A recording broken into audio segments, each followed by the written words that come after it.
Bom dia, irmãos. Eu saúdo a todos com a graça e a paz de nosso Senhor e Salvador Jesus Cristo. A você que nos acompanha em casa, graças à internet, receba o nosso abraço. Participe conosco. Você que está aqui, da mesma forma, sinta-se abraçado. E nós saudamos a todos, aqui e aí, em nome do Senhor Jesus. Com a graça e a paz de nosso Senhor e Salvador Jesus Cristo, Rei eterno que breve voltará. Não devemos esquecer jamais que Jesus está voltando. A qualquer hora, a qualquer instante, Ele voltará. E a Bíblia diz que das nuvens Ele arrebatará a sua igreja. E a palavra de ordem é que devemos estar preparados, porque o Senhor Jesus está voltando.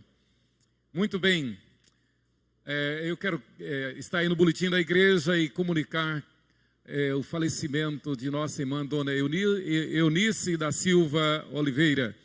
Foi fundadora da Igreja Presbiteriana da 12 de agosto e filha de pais da Igreja Presbiteriana de Aracaju. Ela foi daquelas crianças, daquelas primeiras crianças que foram evangelizadas, que participaram do movimento de evangelização aqui no bairro Cirurgia, na Rua Estância, e de onde surgiu a Igreja Presbiteriana 12 de agosto. Então ela participou como criança, como adolescente e como casada com o presbítero Salles, da organização da Igreja Presbiteriana 12 de agosto. O sepultamento foi ontem e nós estivemos presentes representando a igreja. Combateu o bom combate, completou a carreira, guardou a fé. Dona Eunice, para quem não sabe, é a sogra do nosso pastor emérito, reverendo Neemias, e mãe do nosso pastor missionário e avó do nosso pastor missionário, reverendo Marcelo Carvalho. O Marcelo fez um texto muito bonito, eu pedi a ele, e no próximo boletim, se Deus permitir, eu colocarei para o conhecimento dos irmãos uma homenagem à sua avó, fundadora da Igreja Presbiteriana 12 de agosto, aos 97 anos. Está aí no boletim, os irmãos têm a nota aí no boletim. Muito bem, vamos abrir o texto sagrado, a palavra de Deus, em 1 Tessalonicenses, capítulo 5, e os versos 23 e 24. Vamos ficar de pé para a leitura da palavra. Primeira epístola de Paulo aos Tessalonicenses, capítulo 5, os versos 23 e 24. 1 Tessalonicenses, capítulo 5, os versos 23 a 24. Vamos ler todos juntos, irmãos. Leiamos bonito a palavra de Deus. Todos leiamos com ênfase, com galhardia, com alegria, com fé a palavra de Deus. Leiamos juntos. O mesmo Deus da paz vos santifique em tudo, e o vosso espírito, alma e corpo sejam conservados íntegros e irrepreensíveis na vinda de nosso Senhor Jesus Cristo. Fiel é o que vos chama, o qual também o fará. Oremos ainda. Senhor, graças te damos pela tua palavra, que é viva e eficaz e mais penetrante do que qualquer espada de dois gumes. A tua palavra que é o nosso verdadeiro pão diário, nosso verdadeiro alimento espiritual, nossa única regra de fé e de prática. Pedimos-te, Senhor, grava a tua palavra, a mensagem profética da tua palavra, na nossa mente, no nosso coração, para a nossa santificação. Pois tu mesmo dizes na tua palavra, santifica-nos, ensinando-nos a orar, dizendo, santifica-nos na verdade. A tua palavra é a verdade. Nós te pedimos em nome de Jesus. Amém. Podeis sentar, igreja. O mesmo Deus da paz vos santifique em tudo, e o vosso espírito, alma e corpo sejam conservados íntegros e irrepreensíveis na vinda de nosso Senhor Jesus Cristo. E Paulo arremata, Paulo ratifica, Paulo completa.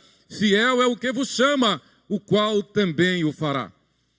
Queridos, a origem da igreja de Tessalônica, conforme o relato que nós temos em Atos 17, de 1 a 14, fez parte da segunda viagem missionária do apóstolo Paulo. Em Tessalônica, Paulo, Timóteo e Silas, eles sofreram severas perseguições, terríveis perseguições, algo que inimaginável, incomparável com o que nós enfrentamos hoje, em termos de aflição, de perseguição.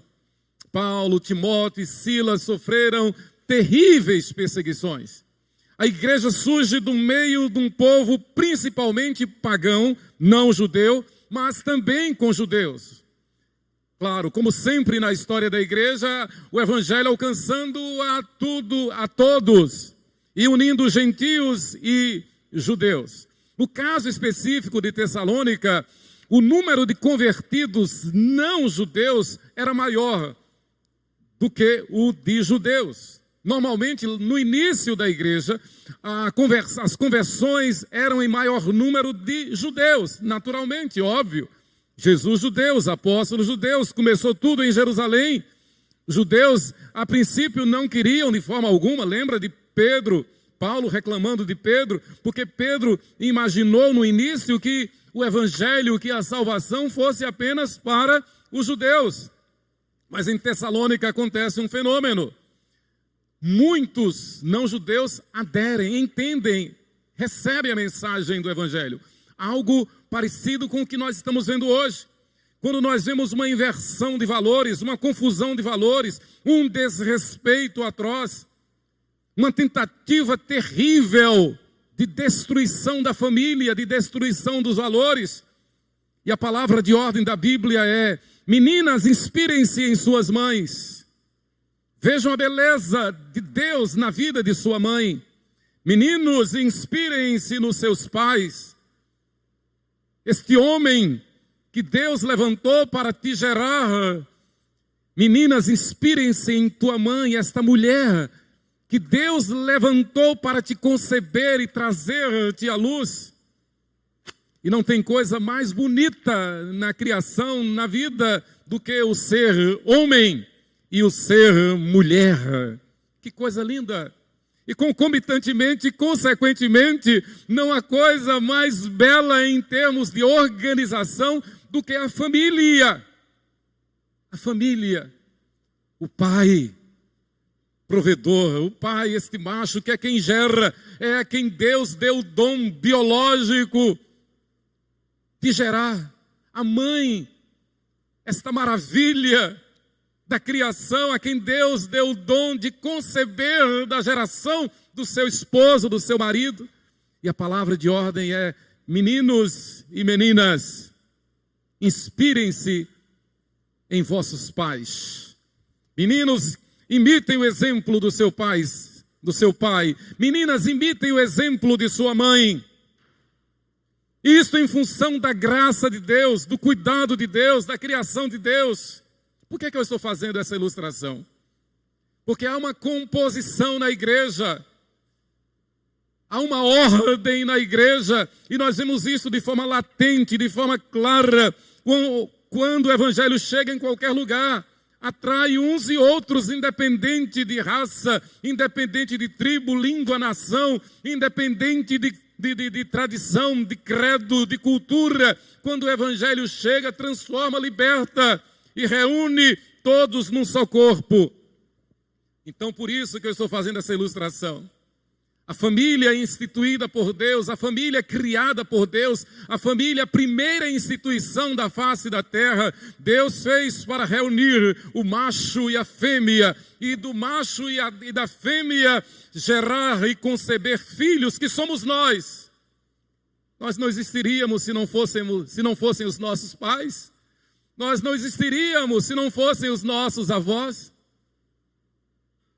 Vivenciando ontem a despedida do corpo de Dona Eunice e conversando com Jó, com Neemias, e eles me falando, eu conheci muito um tio de Jó, irmão de Dona Eunice, o presbítero Dr. Eliezer de Oliveira, um dos maiores pregadores que já teve aqui, e da IPB. Saiu daqui, pontificou em São Paulo, uma maravilha. E aí, procurando conhecer a história, Dona Eunice, filha de Frei Paulo, seu pai diácono João Dantas, sua mãe Elifaz, frutos dos primeiros missionários aqui em Sergipe, lá em Frei Paulo. E aí vem e organiza a igreja, e nós vemos a família, e nós vemos uma geração criada no temor do Senhor. Meninos homens, meninas mulheres, formando família com a graça de Deus. A igreja é assim, a igreja se confunde com a família. O Senhor instituiu a família, o Senhor instituiu a igreja para ser o seu corpo vivo aqui na terra. A igreja é chamada de família de Deus. Nós somos a família de Deus. Então lá em Tessalônica, reuniram-se aos pés do Senhor Jesus pagãos e judeus. Mas aí surgiu um problema diferente do que aconteceu na Galácia, do que aconteceu em Corinto, do que aconteceu em Éfeso. A ênfase, a influência pagã foi muito grande, muito forte e extremamente místicos, supersticiosos, agoniados, tendentes a um evangelho de emergência, a um evangelho de toma lá da cá. O medo da perseguição fez com que os primeiros cristãos em Tessalônica passassem a viver com medo, a viver o evangelho com medo, num verdadeiro desespero, numa agonia. E muitos chegaram a garantir que o Senhor Jesus voltaria nos seus dias. E Paulo, então, movido pelo Espírito Santo, vai falar para a igreja em Tessalônica que eles tenham paz.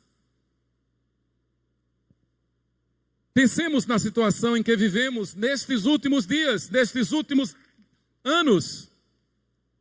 3 anos para cá, por exemplo. Que agonia, que confusão, que incerteza, que medo, que dúvida. Estamos vendo de uma forma acelerada, numa velocidade, numa progressão geométrica, a inversão de valores, a destruição da família, da mesma forma o proliferar de seitas, de religiões, de pessoas se apresentando como que se dizendo o dono da verdade, o Cristo, a solução, cada um querendo ter uma solução. São dias difíceis. Paulo então vai escrever à igreja em Tessalônica para que eles olhem somente para Jesus. Queridos, não tem outro remédio, não tem outro antídoto, não tem outra solução em nenhuma época, em nenhum estágio da história da humanidade, senão a de olhar para o Senhor, o Eterno, personificado no Messias, no Cristo, no ungido de Deus, que veio para resgatar um povo, para ser o seu povo, hoje e na eternidade. Nós não estamos aqui por acaso. Nós não estamos aqui para findar a vida aqui. Nós estamos aqui caminhando para comparecer perante o juízo do Eterno, perante o tribunal de Cristo. O texto de Paulo a Timóteo, quando ele diz: combati o bom combate, completei a carreira, guardei a fé, já agora a coroa da justiça me está guardada, a qual o Senhor, reto juiz, me dará naquele dia, e não somente a mim, mas a todos quantos amam a sua vinda. O cristão fiel tem que viver em função disto, não em função do que eu vou fazer, do que eu vou comprar, para onde eu vou viajar, para onde eu vou passear, não em função do nosso terra-terra, não em função dos nossos interesses, mas devemos viver em função do fato de que nós vamos comparecer perante o juiz eterno. E podemos ter a consciência tranquila de dizer, como Paulo a Timóteo: o Senhor, o juiz, que me dará naquele dia a coroa da vida. Alguns temas principais das 2 epístolas de Paulo aos Tessalonicenses. A epístola de Paulo aos Tessalonicenses é a 2ª epístola do Novo Testamento. A 2ª epístola escrita por Paulo. Primeiro foi Gálatas, depois ele escreve 1 Tessalonicenses. Primeiro, Paulo queria defender-se de falsas acusações algo corriqueiro que qualquer fiel pastor sofre. Então surgiu um movimento em Tessalônica, querendo tirar a autoridade do apóstolo Paulo. E nós vemos isso em 1 Tessalonicenses, capítulo 1, versículo 9, capítulo 2, de 1 a 13. Paulo, então, escreve para refutar o espírito de rebeldia, de rebelião, de confusão, de dissensão na igreja. Em segundo lugar, Paulo queria encorajar os crentes tessalonicenses em face da perseguição, claro. Em todo o tempo da história da igreja, nós precisamos de força para enfrentar a perseguição. Nunca houve tempo fácil para a igreja, a menos que não seja a igreja. O crente fiel, a igreja fiel, ela vai sofrer perseguição. O crente fiel vai sofrer perseguição, afronta. No mínimo, um escárnio, uma zombaria, uma humilhação. É crente. E normalmente para o mundo que jaz no maligno, ser crente virou sinônimo, desde sempre, sinônimo de ser chato. E infelizmente alguns incautos caem nessa esparrela, caem nessa cilada. E para não ser chato, procuram agradar o mundo que jaz no maligno. Mas a palavra diz que nós fomos chamados para ser santos, e nós aprendemos desde a classe de catecúmenos, nós aprendemos que ser santo é ser separado do mundo, é viver para agradar a Deus. Nós aprendemos que pecado é tudo aquilo que transgride a vontade de Deus, é tudo aquilo que vai contra a vontade de Deus. É tudo aquilo que é da nossa carne, do nosso instinto, do nosso desejo carnal, animal e diabólico. É assim que a Bíblia diz. Então nós temos que voltar-nos para Deus. Há uma perseguição declarada e velada contra a igreja, contra o cristão, contra a família, contra a palavra de Deus. Mas nós estamos aqui como reserva moral, reserva espiritual e reserva física, como corpo vivo de Cristo, como reino de Deus aqui na terra, que somos nós. Nós estamos aqui para responder a tantos queiram saber qual a razão da nossa fé.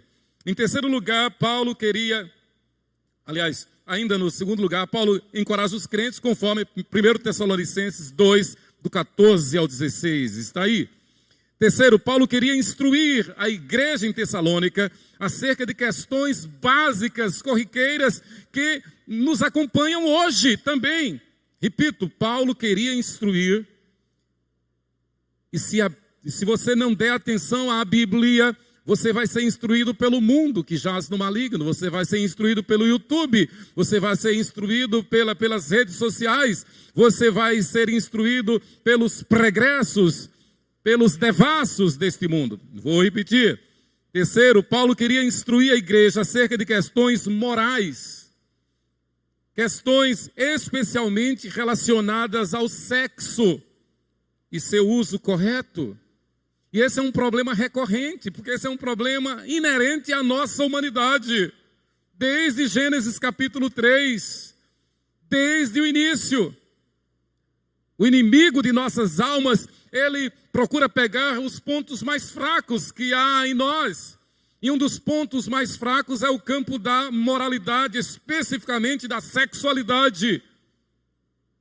Isso é tão assustador que hoje penetra na nossa casa, penetra nos nossos quartos, penetra na casa, na cama de nossos filhos, penetra na sala de estudo dos nossos filhos. Se mistura com o conteúdo didático, pedagógico de nossos filhos. Está estudando, vai fazer uma pesquisa, está fazendo uma pesquisa e de repente, entre uma pesquisa e outra, vem uma propaganda, vem uma insinuação sexual pervertida, vem uma imoralidade. Isso está aí para todos. Uma ação declarada de perversão, tentando fazer-nos desviar de Deus e fazer a vontade do maligno. 1 Tessalonicenses 4, de 1 a 8, eu quero ler esse texto. 1 Tessalonicenses 4, de 1 a 8. 1 Tessalonicenses 4, de 1 a 8. Exortação à prática da santidade. Então aquela igreja, lembre bem, aquela igreja, ela, diferentemente das outras, com maioria de pagãos, que não tinha os costumes monoteístas, os costumes morais e legais da lei de Moisés, do Antigo Testamento. Então era um povo mais corrompido, porque vinha de costumes terríveis, pagãos, principalmente imorais na sexualidade. Paulo escreve: finalmente, irmãos, nós vos rogamos, exortamos no Senhor Jesus, que como de nós recebestes, quanto à maneira por que deveis viver e agradar a Deus, nós não estamos aqui para agradar a nós não estamos aqui para agradar ao mundo, para agradar aos professores, para agradar às redes sociais, para agradar aos amigos, para agradar à moda. Nós não estamos aqui para agradar ao mundo, nós estamos aqui para agradar a Deus e a Deus somente. É muito fácil cair na tentação de agradar ao mundo, porque o mundo é sedutor, o mundo é insinuante, o mundo é esperto, o mundo jaz no maligno. Devemos pensar sempre: Adão caiu, Adão andava com Deus, Adão conversava com Deus todo dia, na viração do dia, toda tarde, Deus vinha conversar com Adão. Claro, Deus ia ministrar a Adão, Deus ia dizer: Adão, fique firme, Adão, obedeça, Adão, olhe para mim, Adão, não se afaste de mim, Adão, não se deixe levar pelo inimigo, Adão, preste atenção, o inimigo anda ao teu redor como um leão faminto querendo te devorar. Adão, olhe para mim, Adão, não olhe para o inimigo, não olhe para o mundo. Voltando, Paulo então diz que deveis viver e agradar a Deus, e efetivamente estáis fazendo. Continueis progredindo cada vez mais, olhando para o YouTube, progredindo cada vez mais, se deixando levar pelas propagandas terríveis, pelas notícias horríveis, pelo sistema deste mundo, pela ciência deste mundo que se multiplica enquanto o amor esfria, e o amor esfria, essa expressão bíblica, significa afastamento de Deus. Frieza diante de Deus, rejeição da igreja, rejeição do culto, rejeição da palavra de Deus. A Bíblia diz, então preste atenção, porque o multiplicar da ciência é uma astuta cilada do diabo. A ciência, nós temos que trazê-la no cabresto, nós temos que trazê-la em corda curta. Nós temos que entender sempre que a ciência é uma serviçal, é uma serva, e que deve ser tratada como serva. Não devemos lhe dar ousadia, como se diz no popular. Ela não tem nenhuma autoridade sobre nós. A autoridade sobre nós é a autoridade do Pai, do Filho e do Espírito Santo. A nossa ciência é a palavra de Deus. Basta pensar na vida. A nossa vida está nas mãos de Deus. O dia, o momento da nossa partida não está no Ministério da Saúde, não está na Organização Mundial da Saúde, não está na sorte, nem no azar, não está no acaso. A nossa vida está nas mãos de Deus. Como diz o belo hino, as tuas mãos, Senhor, dirigem o meu destino. Acasos para mim não haverá. Nós descansamos em Deus. Ele tem o controle. O número da senha com a qual nós vamos comparecer perante Ele já está gravado. Está nas mãos dEle. Não devemos temer. Então Paulo, voltando a Paulo, versículo 2. Porque estáis inteirados de quantas instruções vos demos da parte do Senhor Jesus. Exortação à santidade. Pois esta é a vontade de Deus. 1 Tessalonicenses 4, versículo 3. Pois esta é a vontade de Deus, a vossa santificação, que vos abstenhais da prostituição. E a palavra prostituição aqui é prostituição mesmo. E prostituição significa fazer o errado. É exatamente isso, deixar de fazer o certo para fazer o errado. Prostituir é trocar o certo pelo errado, simplesmente isso. Simplesmente isso. Então, se o certo é ter vida de oração, se o certo é ter uma vida devocional, leitura da palavra, se o certo é viver de forma digna do Evangelho, e eu deixo de fazer isto, se o certo é santificar o nosso corpo como templo do Espírito Santo que cuidar do nosso corpo para que ele agrade a Deus e não aos homens, e eu deixo de fazer isto, então eu estou prostituindo o meu corpo. O meu corpo não é vitrine. O nosso corpo não é vitrine. O nosso corpo não é muro para ser pichado. E o que a gente tem visto de corpos pichados, a gente fica indignado quando vê uma construção, uma pintura nova. Bem não inaugurou, no outro dia já aparece tudo pichado, depredado. Quando a gente olha para um corpo feito à imagem e semelhança de Deus, e a gente vê esse corpo tatuado, e a gente vê esse corpo com penduricalhos, uns ganchos pendurados na língua, pendurado no nariz, tal de piercing. Isso é uma afronta contra Deus. É para chamar a atenção de quem? É para dizer que é fiel a Deus? É para dizer que é glória de Deus? É para chamar a atenção para Deus? Ou para, de alguma forma, ir na onda do mundo? Ou para, de alguma forma, tentar agradar aos colegas, aos amigos, ao mundo? Imitar o sistema do mundo? A Bíblia diz, fuja da aparência do mal. Prostituição é trocar o certo pelo errado. Normalmente a gente pensa só no ato libidinoso, só no ato sexual. É também, e é tudo aquilo que se refere a trocar o certo pelo errado. Por exemplo, se eu vou fazer uma prova e eu deixo de estudar para aquela prova, pensando que na hora da prova eu vou colar, o ato de colar, o ato de pescar é uma prostituição. Por exemplo, se eu estou com a carteira de habilitação vencida e ainda assim eu insisto em conduzir o carro, eu estou me prostituindo diante da autoridade.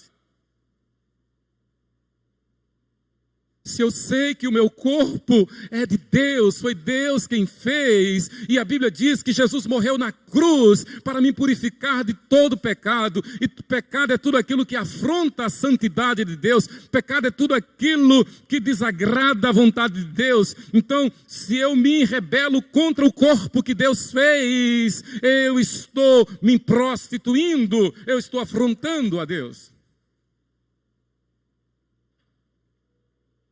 A gente tem que dar graças a Deus por tudo. Deus nos fez do jeito que Ele quis nos fazer, louvado seja Deus. Eu já tive tanto apelido, narigão, nariz não sei o quê, nariz de costinha, esse que toma o ladrão de oxigênio.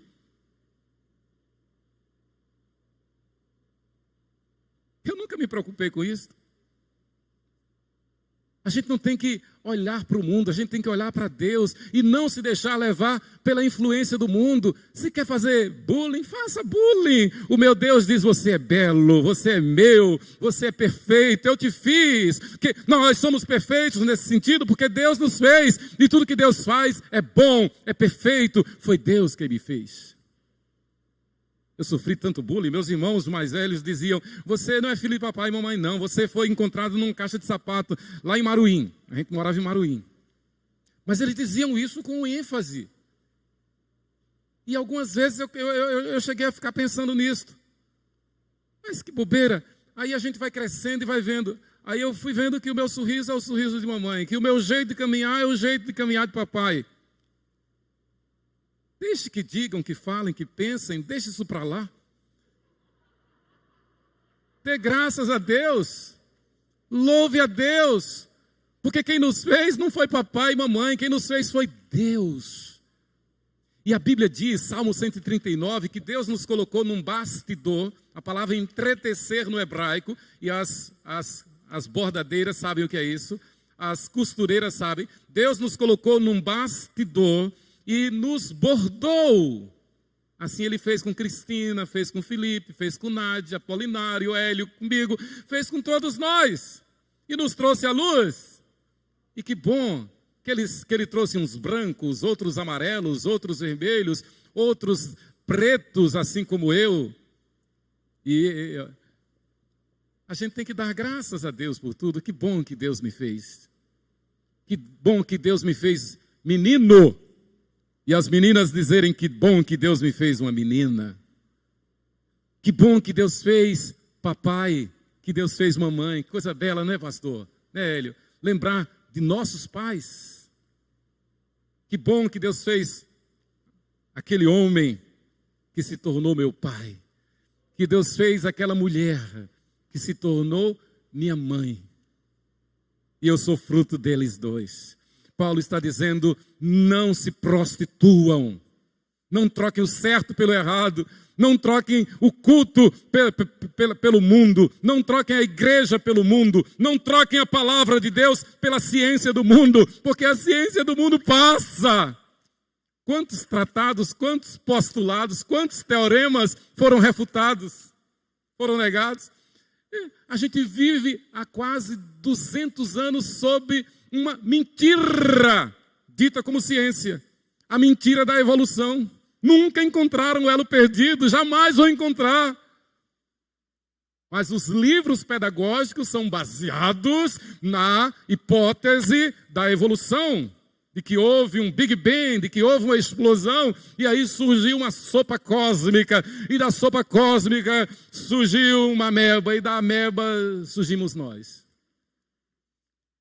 Se eles reclamam do Gênesis, porque o Gênesis exige fé, sejamos justos, honestos, sejam honestos, seria muito mais necessário fé para acreditar nesse tal do Big Bang do que a fé para acreditar no Deus eterno, Criador de todas as coisas, que é o mesmo ontem, hoje e o será para sempre. A razão da igreja é testemunhar da fé no Senhor Jesus, da nossa fidelidade a Ele, que vai voltar. Paulo, então, eu volto ao texto, versículo 4, que cada um de vós saiba possuir o vosso próprio corpo em santificação e em honra. Que palavra! Que cada um de vós saiba possuir o vosso próprio corpo em santificação e em honra. Então, Deus fez o corpo do menino, Deus fez o corpo da menina. Não tente discutir com Deus. Não tente mudar a ordem estabelecida por Deus. Você sobrevive sem papai e mamãe? Você sobrevive sem o pão de cada dia? Você sobrevive sem se alimentar? Você vai conseguir vencer alguma coisa sem estudar? Quem é que dá o alimento? Quem é que garante o estudo? Quem é que garante um plano de saúde? Quem é que te socorre na hora da aflição, na hora da dor, na hora da doença? Quem é que cuida de você? É papai e mamãe. Imitem o exemplo de papai e mamãe. A Bíblia diz que eles são instrumentos de Deus para nos abençoar. Que cada um de vós saiba possuir o próprio corpo em santificação e honra. Possuir o corpo em santificação e honra significa, em primeiro lugar, reconhecer a graça de Deus na criação, a graça de Deus na família, a graça de Deus em nós, que nos fez homens e mulheres. Deus não fez meio termo, Deus não fez coluna do meio.